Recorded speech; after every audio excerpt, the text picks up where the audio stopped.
Sige. Tingnan. Wait. Hindi pa natin i-check yung isa, di ba? Yung F2. So let's start there. Abo.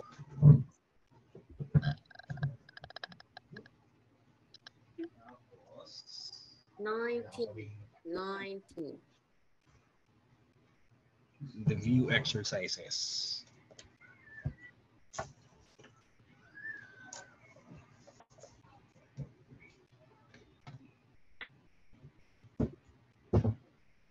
Tapos may sisend ako na chapter na na experiment na usually binibigay ito sa sa first na sa introductory physics lab.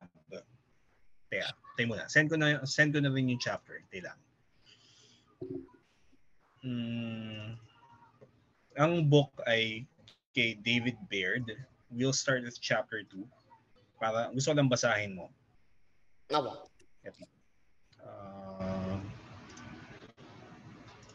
David. So, chapter 2. Kasi gagawin natin yung exercises dyan eh. After, this is for later. Pero basahin mo lang just to get a sense of... Ito ba yung parang ganun yung book niya? Parang ano? Parang, di ko po ma-explain na parang... Hindi, parang basta parang narinig ko na yung pangalan niya. Parang, ito ba po yung yung nag-experiment? Siya nga. Sa Hewitt. Ito nga. Teka, send ko yung chapter, sinend ko, pero papadala ko lang yung buong book. Kaya lang kasi, hindi siya pwede na gawin natin lahat at the moment. Kasi wala ka pang stat, at wala ka pang... Ito kasi may partial derivatives na yung chapter na to eh. Yung partial derivatives, you can talk about paano gawin yan. An estimation of uncertainty siya eh. Lord Kelvin. Okay, pero for now, unahin muna natin yung yung check ko lang yung F2. Tapos tingnan din natin yung sa significant figures and estimation. Yung hindi pa natin na-check. Okay, so this is Musil's review exercise F2. RE1. So 2x to the 5 half minus 12x. Bakit 12x? Wait. May mali. Tingnan mo yung sa Ano ba yung antiderivative ng negative 12x to the negative? If you take the derivative of that, babalik ka ba sa 5x to the 3 halves? Minus 12x to the negative 2? Okay. And then... So, dapat may, instead of a minus sign, ano yan? Oo nga. So, magne-negative wala. Yan. Tapos, okay, so that's going to be 53. Ngayon, tingnan natin sa antiderivative na nakuha mo. Negative cosine 2x over 2 plus sine 4x over 4 from pi over 12 to pi over 6. Okay, that's going to be square root of 3 minus 1 over 4. Yung number 2 naman, let's look. X square root. So, left. So, 3x squared over square root of 4 plus 3x squared. Left d right plus right d left. And then, if you combine, 4 plus 6x squared over square root of 4 plus 3x squared. Ngayon,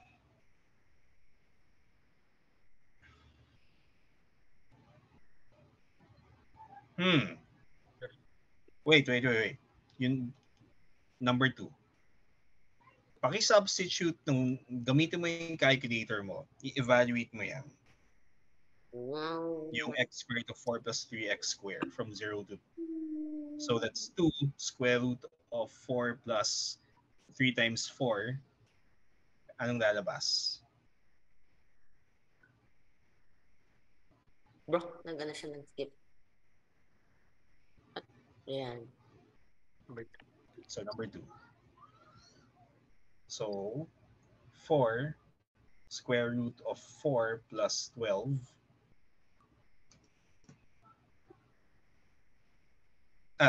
Sorry. 2. 2 yung ano, no? 0 to 2. So 2 4 square pala. root of 4 plus 12. 3 times 4 is 12, no? Abo. 2 times 2 is 4. So 12 plus 4, that's 16. Square root of 16 is 4 times 2, that's 8. Lumalabas po sa calculator 4. Eh, check mo. Patingin nung entry mo. Kasi di ba? Wait lang mo. Ask na yung phone. Picture ka nga po Or yun. ano mo, i-follow mo gawin mo siya by hand. So 2 square root of 4 plus 3 times 4.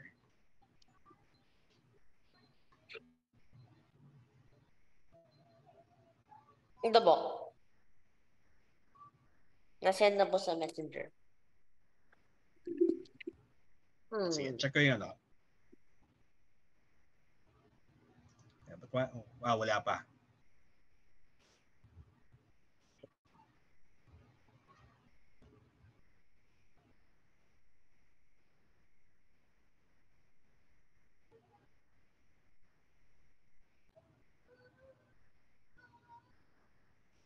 Dumating na po. Hindi. Ito, we're not supposed to be, if you use that, nag-numerical integration ka. You're not using the method of antiderivatives. So, ang gusto kong makita ay, pag pinlog-in mo yan, yung number 2, yung 0 to 2 dun sa expression na nakuha mo, you actually get 4. Yan o, yung, di ba, tinan mo yung line na to. 0 to 2, the integral is quantity x squared to 4 plus 3x squared from 0 to 2. Minus. Okay. Yung 0, wala. Magsi-0 lang yan. So what do you get? 8. 8. So see. Okay, so there must be something. Okay. So pakitrack yung error. Hindi, tama yung derivative Na-check ko na yan eh. The derivative of x squared root of 4 plus 3x squared is that. There must be something wrong with there's a chain rule error. I just know it. Hindi siya chain rule. Tingnan mo yung ano ba yan, ginagamit natin yung antiderivative, di ba? So look at the expression. Yung derivative is that. What are you integrating? The half. Okay, so I was integrating the half. So no wonder it is I mean, no. I was integrating the full one. This one should be over 2. Okay, so dapat may over 2. Ano yan eh? It's good to have yung habits na huwag kang yung numerical integration, you use that, sige, just to see kung tama naman kung malapit naman yung nakukuha mo. Pero yung substitution, check. Kasi, kaya natin pinapractice yan kasi may mga functions na defined using an integral. And in that case, ang makukuha mo upon integration is an expression, not a number. And the numerical integration routine only works when you're dealing with numbers talaga. Kaya magandang practice yung check the derivative. Do you get the same yung antiderivative? Check by differentiation. Tapos plug in the numbers. Tapos pwedeng consistency check yung okay, mag-numerical integration tayo. Kasi yung calculator method is that's actually numerical integration. And we don't know how accurate it is. Hindi kasi wala sa calculator manual yung ano yung limits of accuracy. Hindi rin natin alam kung ano yung method of integration niya. So there will be cases na with a wild function hindi mo siya ma-integrate. Baka Actually kayo alam mo may in higher math ma-define yung integral ng function na from 0 to 1. If irrational, it's 1. Pag rational, 0. Why? How do you know if a number is irrational or not? Yun nga. That's just the definition of the function. We don't know what the function is. Mahirapan tayo mag-integrate. So, paano mo integrate yung mga ganon? Does it have a graph po? Yeah, may graph. Pero weird siya kasi alam mo yun, mukha siyang line segment na may butas. Tapos butas na line segment din sa so may dalawang depende kung saan siya rational eh. But mathematicians are able to define that. And that's an example of something na hindi kaya ng extreme case na hindi kaya ng numerical integration. O kaya baka yung na pala yung sign na super liit po ng frequency ba? Frequency ba na super liit ng frequency na even the calculator does not, yung trapezoidal rule yata may ginagamit na Pascal eh. So yung siguro po yung trapezoidal rule, it only goes so far. Pag when the interval is smaller than that, siguro po magkakamalya na po yun doon. I think yung sign of 1 over x square. Baka maglolo ko na mahirap na magtiwala kasi wildly oscillatory yung function eh. Pag ginraph mo siya, naglolo ko talaga, naging mas wild ang oscillations as you approach 0. Pero yan, anyway, sige, let's go to the next one. And hindi kaya ni Desmos yan kasi numerical routine din siya eh.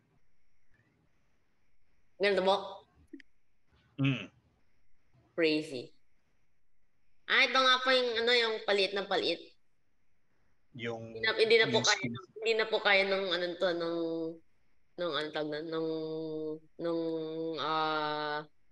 nung calculator.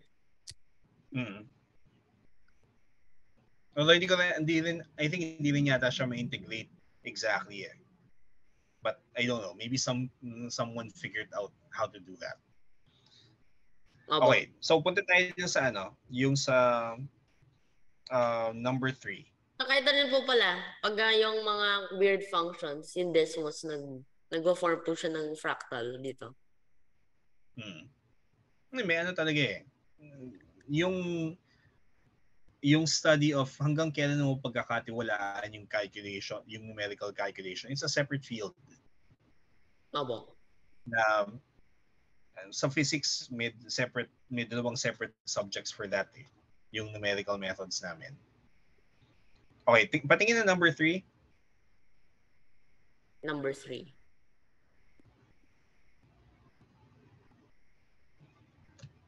Okay, the gradient.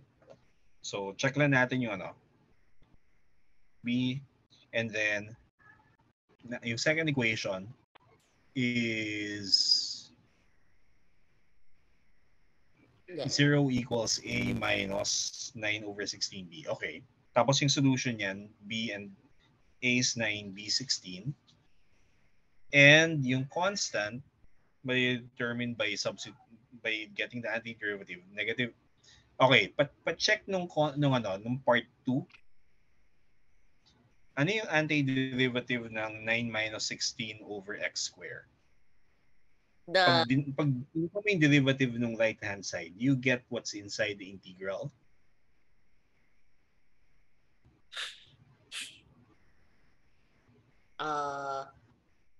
Okay, ngayon, Once meron ka na niyan and you substitute x equals 1, y equals 15,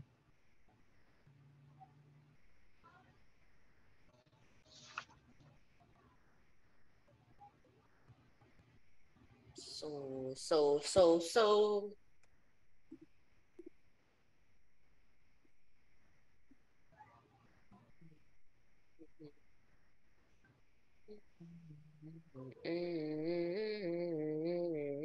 so 15 minus 25. Okay, tama naman yung negative 10. Pero kung kaninang hindi siya magtatama. Lock. Okay. So, y equals 9x plus 16 over x minus 10.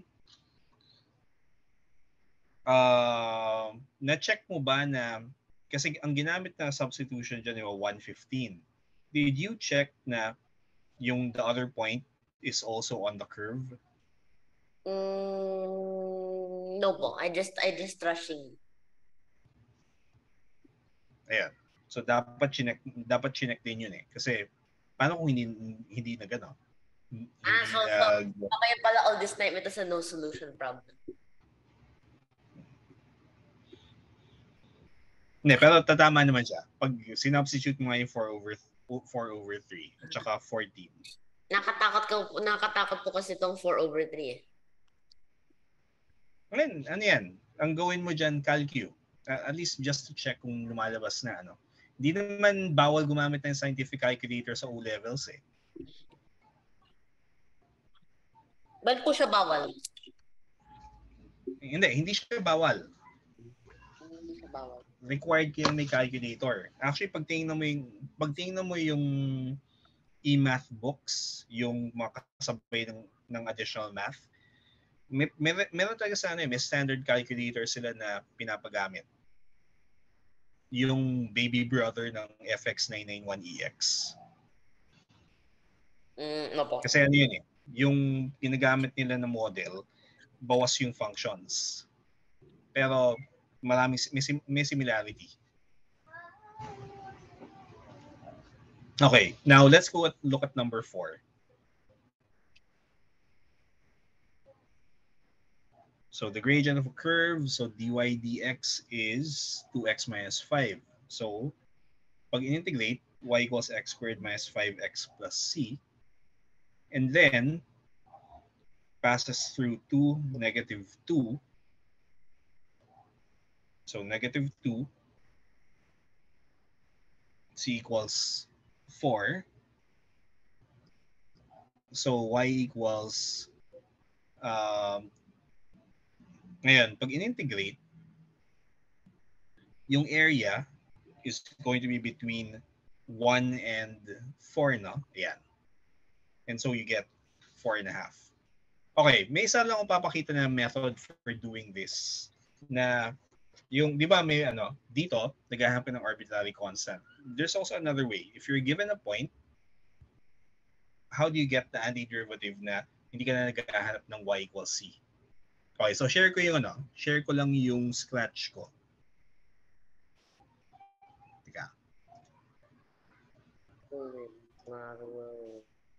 So, let me share my screen. Kasi common na ginagawa to eh. Okay, and then yung problem ganito.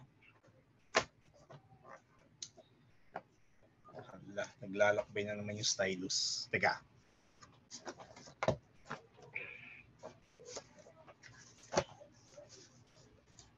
Where is that?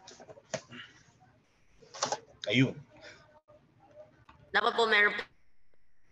Meron akong container, pero yung problema kasi,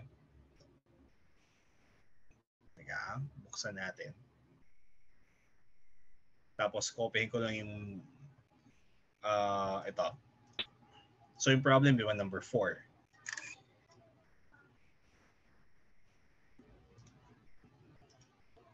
And then, given dy dx is equal to 2x minus 5. Ngayon, you can write down y as a definite integral. So how do you do that? Y, di ba yung evaluated at x minus y evaluated at negative 2 at positive 2 kasi yan yung binigay na point is equal to the integral from 2 to x of 2t minus 5 dt. Yung iba sinusulat ito as dummy variable yung t. Yung iba susulat yan as 2 to x 2x prime minus 5 dx prime. Doesn't matter which one you prefer. Kasi this is the fundamental theorem of calculus. Which one ba? 1 or 2? Yung either one. Na, di ba, evaluate y at x minus evaluate yung antiderivative at 2. That's going to be equal to antiderivative 2x prime minus 5 evaluated at x minus evaluated at 2, di ba? But we know na y, so ang y of x, that's just y. Yung y of 2, that's just negative 2. Tapos, yung antiderivative nito is x prime square minus 5x prime evaluated from 2 to x. So ito magiging y plus 2 x square minus 5x minus 2 square minus 5 times 2 or y plus 2 equals x square minus 5x minus 4 minus 10, that's negative 6, so plus 6. And y equals x square minus 5x plus 4. Kung tama yung substitutions ko.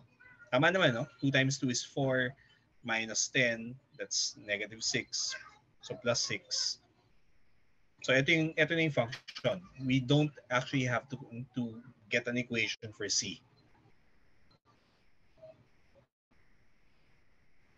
Na-encounter mo yan sa physics Kaya pinapakita ko na yung technique. Aba. Okay na? Ang klaro ba paano yung na it's really the same method? Aba, you just the C was cancelled because it's a subtraction. Di ba? So that's how it works. So this is another way of doing this. Kasi, for example, yung velocity at time 3 minus velocity at time 2, that's actually going to be, sige, tanggalin natin yung 3. Gusto ko arbitrary time. Tapos mag-i-integrate ako from t equals 2 to t. Acceleration as a function of t prime, dt prime. So this is one way of getting v without having to go through the trouble of finding the constant. Tapos ang kailangan lang, ano yung value at time t equals 2? Substitute mo na dito. Okay, so stop share muna ako, tapos balik tayo dun sa next item. Next item. Let me see. A bit there. So we're done with 4.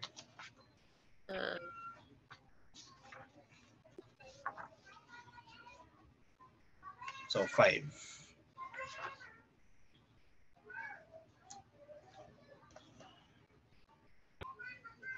Bakit ito yung iba tinitingnan kong question. F2 RE5.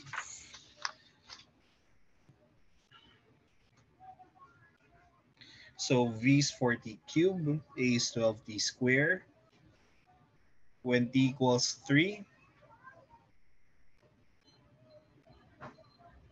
Nga pala, merong medyo peculiar itong problem na to. When S is equal to 0, ang sabi kasi, di ba, T is defined S meters A particle moves in a straight line so that its distance, s meters, from a fixed point O is given by this. Opo.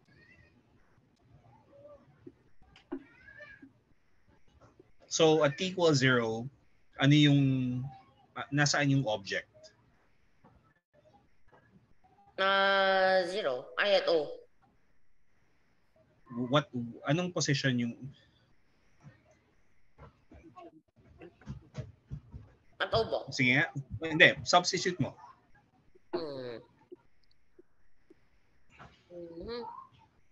Wait a minute. Why is it -1?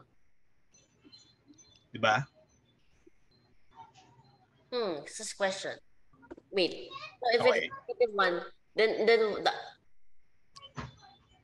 wait. So at 0. Tapos O is, di ba yung O natin, conventionally treat natin at t equals 0, nasa O siya, which is dapat s equals 0. Pero, if we substitute, nag-1. Wait a minute. So when t equals 0, it is supposed to be at 0 po because it started at 0. At O. But then for some reason, s is equal to -1. Wrong. Mali yung problem. The problem. May mali talaga sa problem. Yung pwede mo siyang i-correct. Halimbawa, kung yung expression yan, it's true for some time greater than 0. So, s equals c to the 4th minus 1. Let's say, valid yan for t greater than 1/2. Then, pwede. Kasi wala tayong information about what's s for t less than 1/2. Pero as it stands, may mali talaga sa question. Opo. Okay, pero assuming na for t greater than a specific value, totoo na siya, and that it's valid for t equals 3 and t equals 1, then you can do the substitution. When s equals 0, when t is equal to 1, and makukuha mo yung values na, So, yung sa part 1, velocity when t equals 3. So, that's going to be 108 meters per second. When t equals 1, 4, and acceleration is 12. Pero yun nga, the expression itself must fail somewhere kasi hindi pwedeng hindi nagmamatch yung definition ng S. If it's simply philosophically impossible po that it would be at two different locations at the same time. Oo nga. So may ano talaga, may mali sa specification ng function. Opo. Okay, now let's look at number 6. Ano po sa later editions na rectify na kaya po yun? Hindi ko pa na-check. Pero baka hindi. They should rectify it. May ano naman yan eh. Normal yung pagdating sa mga books, di ba?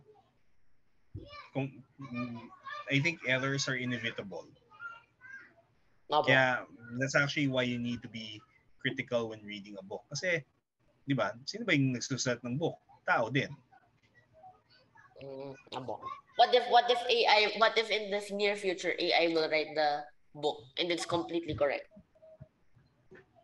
Hindi ko alam. I mean, sino ba nagko-code ng AI? Bro. Tao rin po. Diba? So there will still be errors. So there's still a human somewhere in between eh. Okay, so let's look at 6. So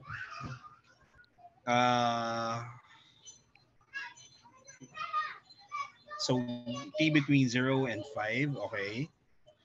And then check the antiderivative. 15t squared minus 2t cubed plus a constant. And then substitute. Okay, pakita ko sa iyo yung ginawa ko naman, yung di ba may pinakita ko kaninang method? Methodical. Opo. So, pakita ko yung paano ko ginawa yung part 2. So, let me take a photo.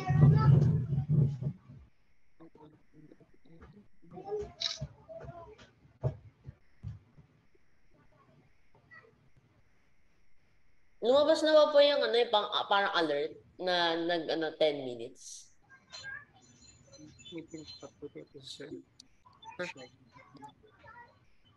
Parang ganito yata.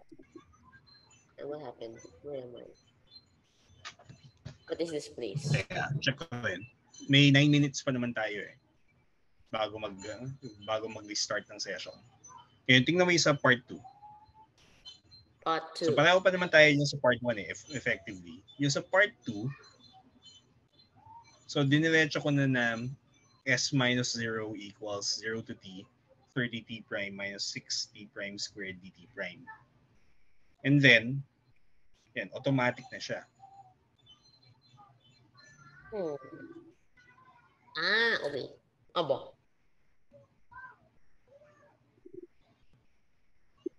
Okay. So, yung next, punta tayo dun sa sa part 3. Ay, sorry. Before that, we're still at 6, di ba? So, okay, we do get 7.5 or 7.5. Tapos, okay, forward and then back. So, 250 meters. Okay, number 7. 250. So, 5 minus t squared. 5. Bakit 5 minus t squared over 2?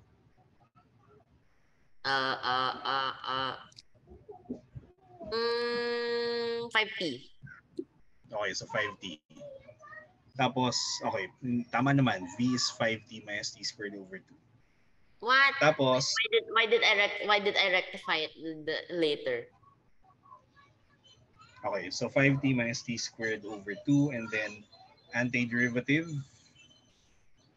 Tapos ang ginawa ko dito ay s of t minus s of 0, which is 0. Tapos definite integral expression para diretso na. So pag ginawa mo yan, 5 half t squared minus t cubed over 6. Okay, and then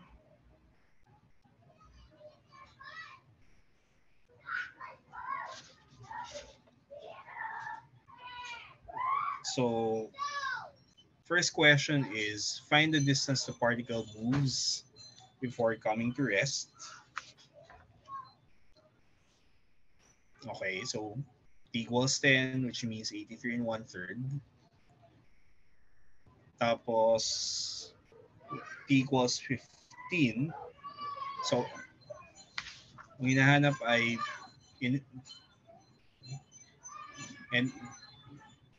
ang velocity at that moment. So, negative 37 and 1/2. Okay. So, ngayon, yung next na gagawin naman natin, di ba last time ginagawa natin ay yung New Syllabus Math Book 1 sa Chapter 3. Tapos yung last na ginawa natin ay yung part na saan yun? Yung investigation, rounding in real life.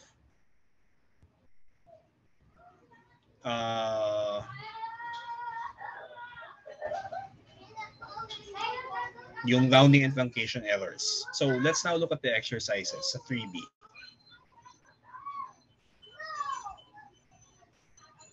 Wait. Where is it? There's another Jamboard here.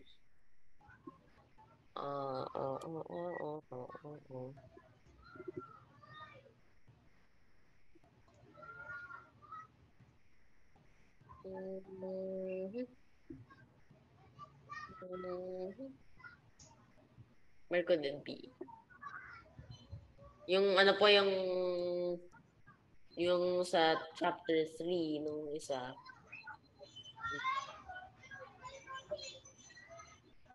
Ano po, Ten? Oh no. And yung chapter Kaya pag dikit mo yung board para hindi random din.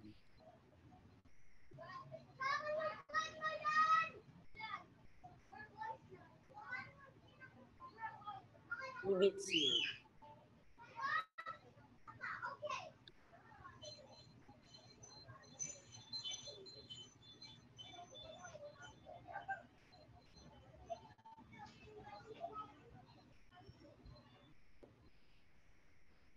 Yes. Okay. So, let's look at the 3B. Ayan. And then let's compare. So, 3B1, patingin. Okay, 553. Yung 2, teka.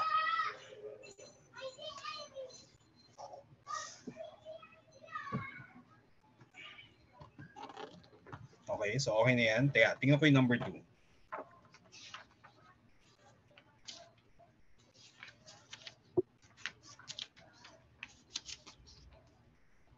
So, 3B. So, 730. 503.9. Yung C at saka D nasaan? Yung E, okay, 10 and 8.08 yung F.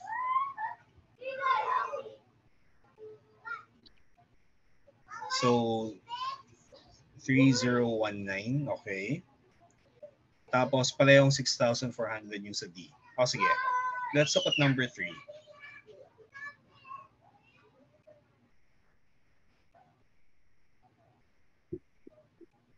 $143,200. Okay. Yung sagot ng book, 456.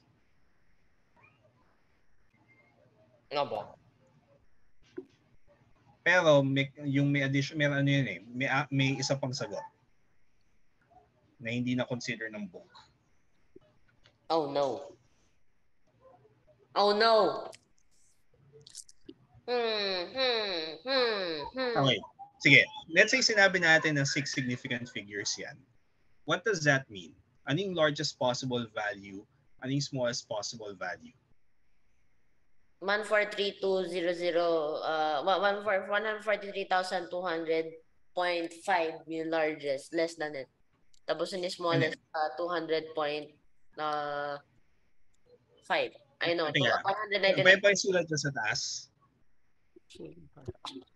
Kasi mahirap yung ano eh. Yung 1/4, yung sa number 3.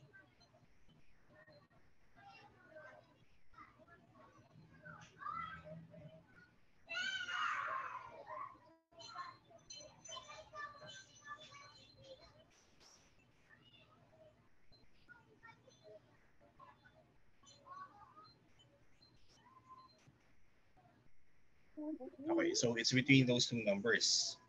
Sige.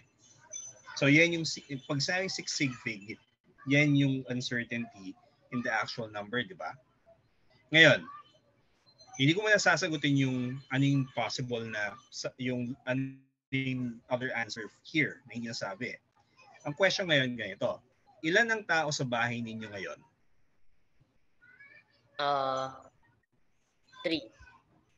And one isa pa po kasi may ghost. Oh, sige, let's say bilangin mo yun. Halimbawa, 4. Or hindi, sige, gawin natin yung 3 kasi hindi ako naniniwala sa ghosts eh. So, I will consider someone human na alive. So, 3 people. Ilang sig fig yung 3 people mo? Infinite. Infinite. Bakit? Because there cannot be because you can literally count them. And I forgot the exact number, yun po. Actually, ano yan eh, reduction ad, yung reasoning dyan ay reduction ad absurdum eh. Kasi, magsimula ka with 3. Kapag sabi mo lang na 1 sig fig, that means you're not sure that, of the number na it's between.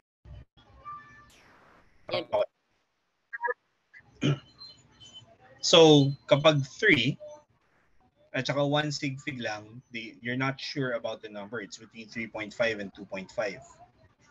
So, eliminated yung 1 sig fig. Pag sabi mong 3.0, edi 3.05, numbers between 3.05 and 2.95, which you're still sure ka pa rin sa 3 eh. So, hindi pa rin pwede yun eh. In fact, if you keep on adding decimal places, nagfe-fail pa rin yung hindi mo ma-justify na 10 sig fig yung 3, 20 sig fig, because at some point nagfe-fail pa rin due to the uncertainty. Opo. So, it really has to go to infinity.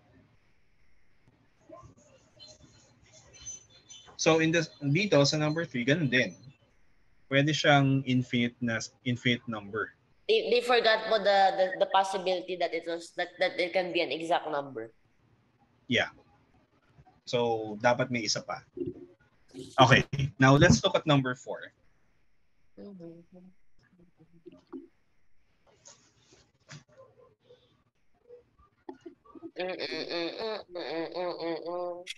Mm, 200,000 and then 9.0. Sige. Yung number 5. Number 5. Where is number 5? There's number 5. Number 5.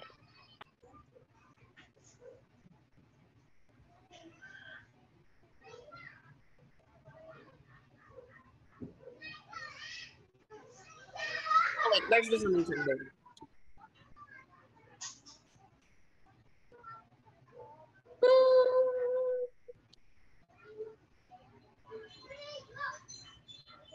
Where is it? No. Wala eh, no? I forgot. Sige. Go get a calculator.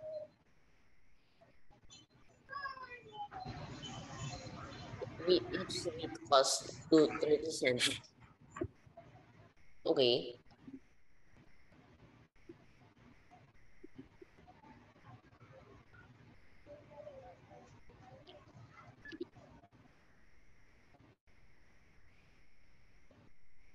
Or maybe 7 if you ask the owner.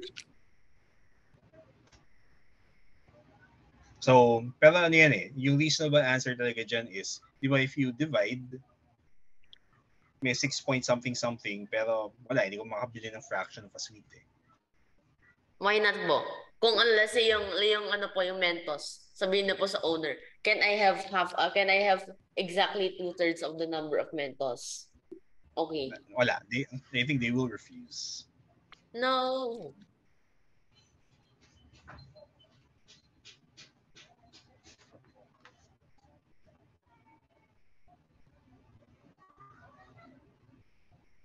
Teka.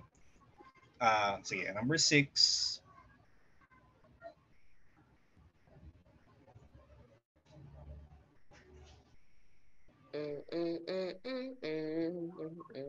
Teka, ano square root ng 264?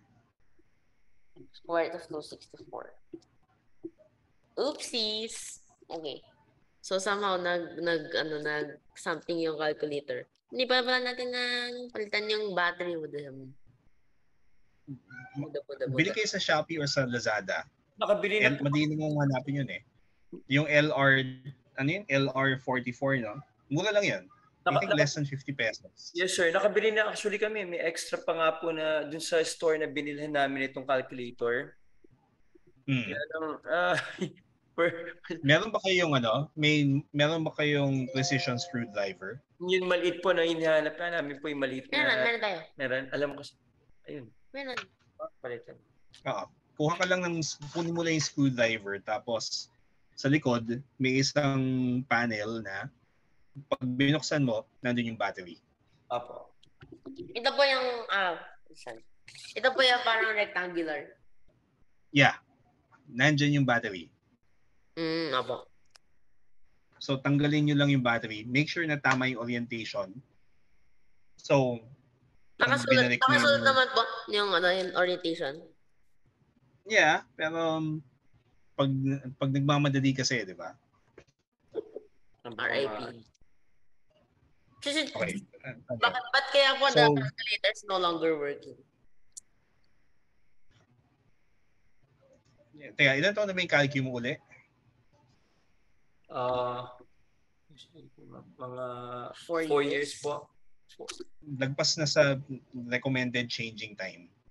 3 years yung Pinapalitan po pagka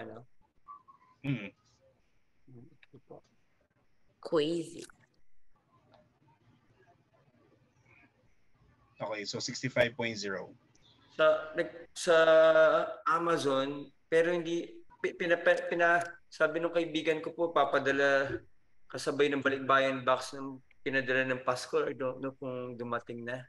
Texas, ewan ko kung accurate po ba yun, yung Texas Graphing calculator. graphing calculator. Nagpabili kayo ng TI, Ito? anong model? Ito?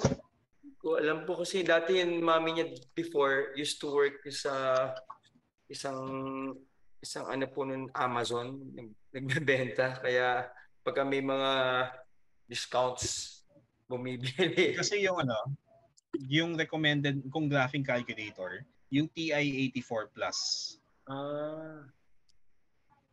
Yun yung, at least yun yung ginagamit ng Singapore for A-levels. Apo.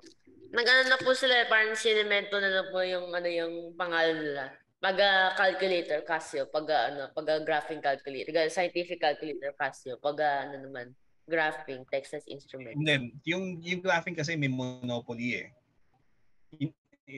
In terms of processing power, may mga loko-lokong may videos na kino-compare yung speed ng graphing calculators eh.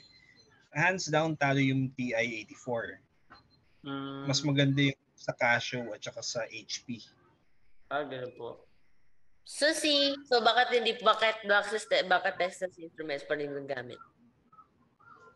Kasi yun yung alam ng mga teachers na gamitin. Why? Monopoly siya eh. Yung it's hard to change people.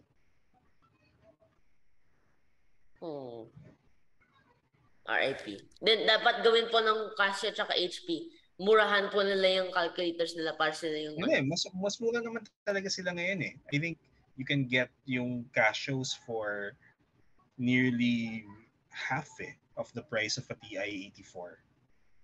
What? Crazy. Pero ang laki kasi ng hold ng yung mga teachers sanay sa menu at saka ng Texas Instruments. Yung model na yan. Kaya hirap sa mag-adapt ng iba eh. I think in the same way na pag nasanay ka sa Casio, struggle yung gumamit ng Sharp. Another na naman po skill to be learned. Oo. Teka. Sige. Ngayon, tingnan natin yung sa So okay na ako dun sa 6 and 7. Yung 8 and 9, patingin.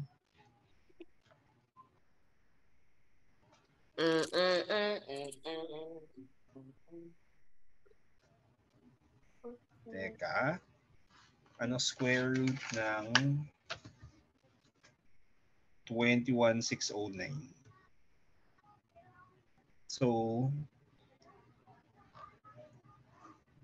pag ni-round off natin, does it work? Do we get 22 to two significant figures? Yes. Okay. And yung number 9, patingin.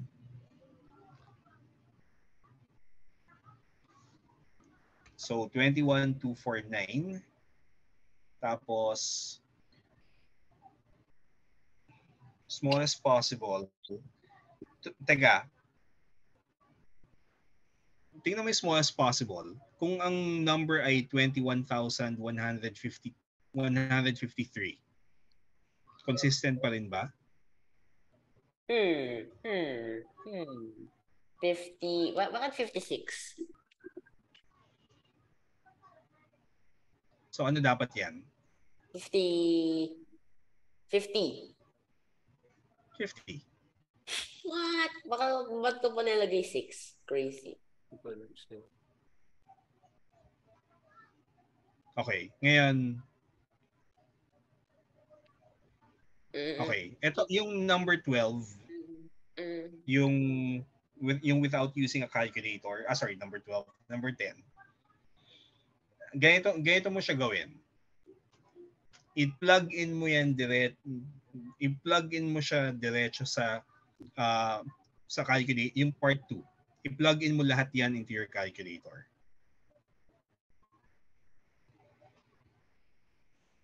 Nine, 8, 7, 6, 5, 4, 3, 2, 1 plus 0.007. Plus 0.007. Let's try that. Minus 9, 8, 7, 6, 5, 4. Nanin ko anong kaya ng calcu. Yun lang po. 987-654-321 plus 0.000007 minus 987-654-321. So pag pinlagin mo lahat yan at sinimplify at inequals, anong nangyari? 0. 0. So do you get the same answer for 1 and 2? No. So bakit kaya hindi? Maybe because the calculator thought it was too small. So it truncated it. So may truncation error din sa ano. Pag in-add niya yung ano yan makikita mo yan sa 987 pag in-add mo yung 987-654-321 sa 0.000007, ibabalik lang sa'yo yung larger number. And then, pag ginamit mo yun, sinubtract yung 987-654-321. Dahil hindi niya ni-retain yung extra digits, 0 yung nakukuha. So ano yan truncation error siya sa calculus. Ano pala po, interesting na kung 987654321, ganito po yung pagsulat na po, 0 yung lalabas. Pero kung 987654321 minus 987654321 plus 0.000007, lalabas po 7 over 1 million. Okay, pag ganon, ano yan mukhang yung ginagawa niya yung sequence of calculations niya. Unahin yung first two, magka-cancel na yun, di ba? Magsi-zero na. And then yung result, i-add dun sa kasunod. Hindi kasi natin alam yung exact algorithm na sinusunod ng CalQ Pero that could happen kung yung may order of operations siya. So simplify as you go. So dito, pag yung direction ng simplification, let's consider the first pair. That simplifies in the calculator, that simplifies to 987-654-321. And then add to negative 987-654-321. So 0. Pero kung yung simplification ay yung calculator pwedeng mag-rearrange ng terms from highest to lowest, iba yung lalabas. Or yung most positive, most negative, ira-rank tapos magka-cancel. Diba? Pwede.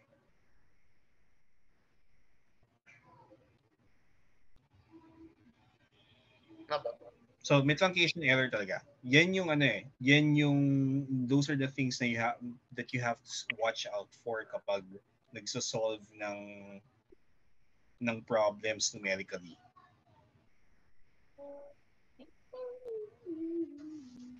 Okay, bigyan kita isang example saan lumalabas yan. Is there a practical time na hindi nagkaka-truncation error po yung calculator and then everybody is wrong? Hindi ko naiintindihan. Ano ibig sabihin nun?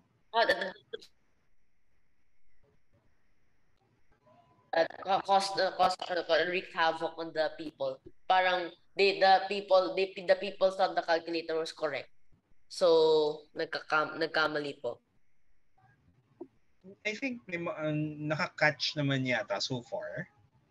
Kasi aware standard topic yan sa numerical analysis yung na mag-ingat ka when adding two wildly different numbers in order of magnitude. So, for example, what if may ganyan? Tapos gusto mong ma-ensure na matatago na yung addition na yan, hindi ka nag-introduce ng errors. What people will do is they'll separate, gagamit sila ng register na mas mahaba. Kaya sa sa Fortran, merong single precision, double precision, kasi yun ang nagdi-dictate ilang digits ang tinatago during the calculation. Apo, yun sa float, double, quadruple decimal. Ay, hindi, double, yes, quadruple or long, tapos on decimal. So, nasa yan? Depende sa programming language, ano yung name for that Pero it's possible. Yung for example, yung calculation ng pi. Di ba? To so many decimal places. They have to think hard about yung mga errors na ganyan. Abo. Kasi pag gumamit na sila ng dire-diretso lang na without thinking about yung mga ganyang truncation errors, magloloko talaga yung mga sagot nila. Okay, now let's go read yung start ng next section, yung sa estimation. So, pakibukas lang nung book kasi ito. Gusto ko yung yung wording niya eh. Downloads. Where is it? Nawawala po siya. It's missing. Teka.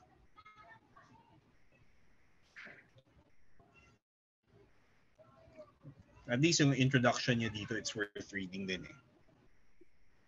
Teka, screenshot ko tapos send ko sa'yo. Ito po. Estimation. Ito po. Or yung ano pa ba? Hindi, yung text. Ito yung text. Ito po. Okay. And then let's just read through that. So there are situations in our daily lives when we do not know the actual value and we have to estimate the value. In such cases, it is not possible or not worth the trouble to obtain the actual value, as the actual value is not necessary.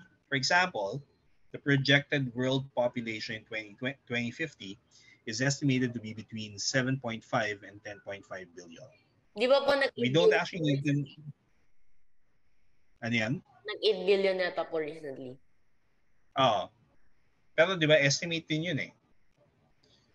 Kasi if ano ba yung actual number of people, it's not going to be just flat 8 billion. Kasi may ano po every minute yata po may nanganganak eh. Every second. Tapos, di ba, yung natatrack natin na nanganganak, yung may communications, may ability to communicate. And may mga communities na walang ganun eh. May mga ano po, kasi mga aboriginal sa Timor-Leste, baka hindi po na yan. Hindi, medyo ano pa yan. Yun talaga, isolated from the entire world. Ay, ito, hindi sila nabibilang. Yung ano ko, kaya baka bigla na po magka-nuclear war. By 2050, all humans are eradicated. So therefore, hindi po tama yung estimation din.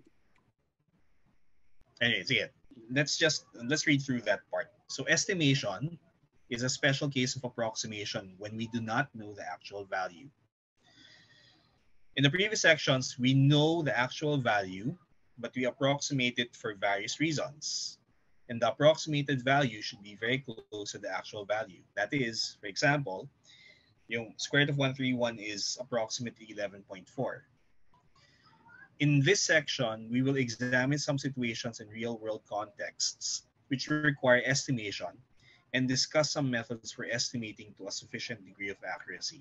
Okay, before I go through this, pag tingnan mo yung chapter 1 ng Lesnick, Halliday, and Walker, maraming problems on estimation.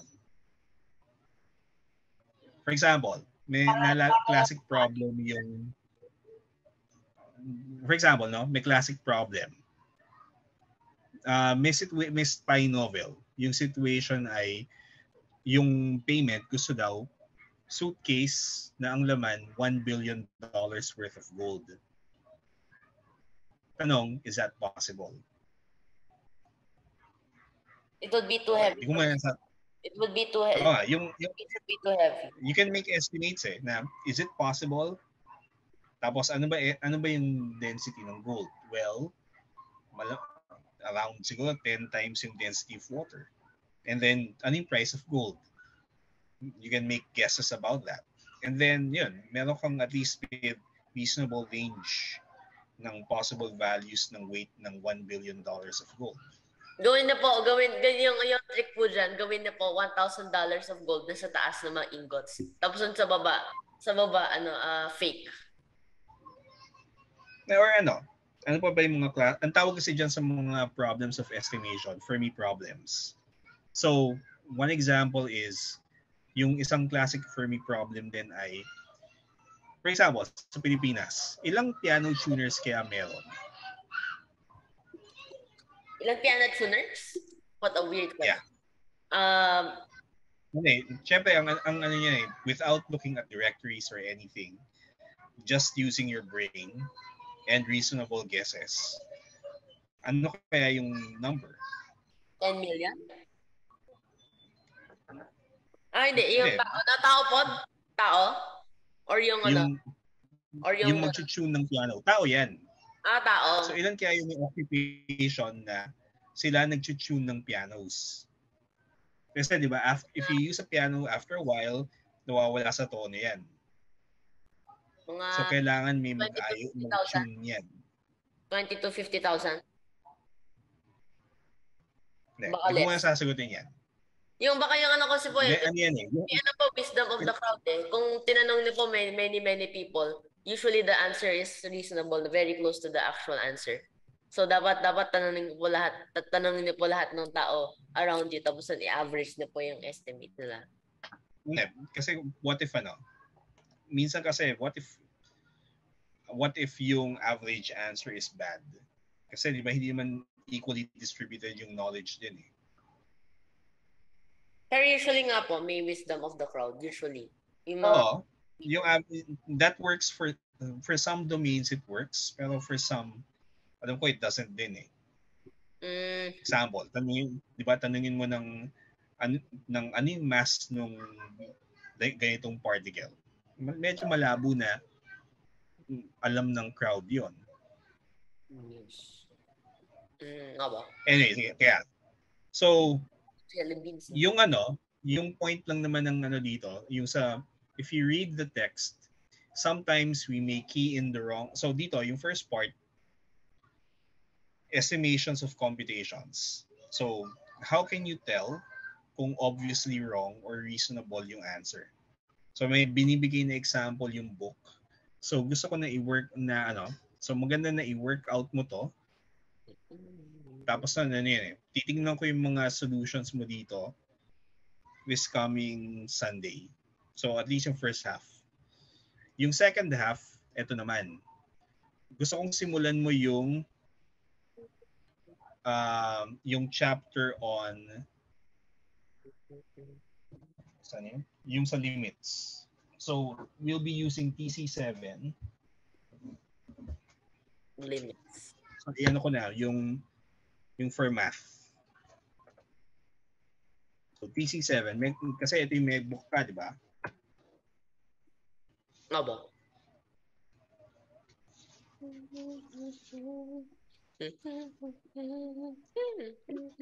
Tapos, yung section 1, yung functions, just review. Kasi, hindi natin formally define yung functions. So, tingnan mo yung So, section 1.1 to 1.2. And then, if you're going to do exercises, use yung yung gawin mo lang yung mga odd. Apo. Mga po, Okay. from 1 to kaya po? Kung ang niyan ay siguro an hour of work or 2 hours of work. Something that's only doable. Yung you weigh it in terms of how much time does it take. So 2 hours at the maximum. Apo. So what you can finish in 2 hours. So odd lang. Kasi yung section 1.1, 1.2, siguro parang review to ng functions eh. Yung limits nandito rin sa kasi nasa chapter 1 din. So what we're doing is formalizing yung idea of a limit. Okay? So TC7 section 1.1 and 1.2. Just to familiarize yourself. Yung floor at saka yung ceiling. search mo, ano ba yung floor at ceiling functions? Yung greatest integer and least integer po. And yung graph.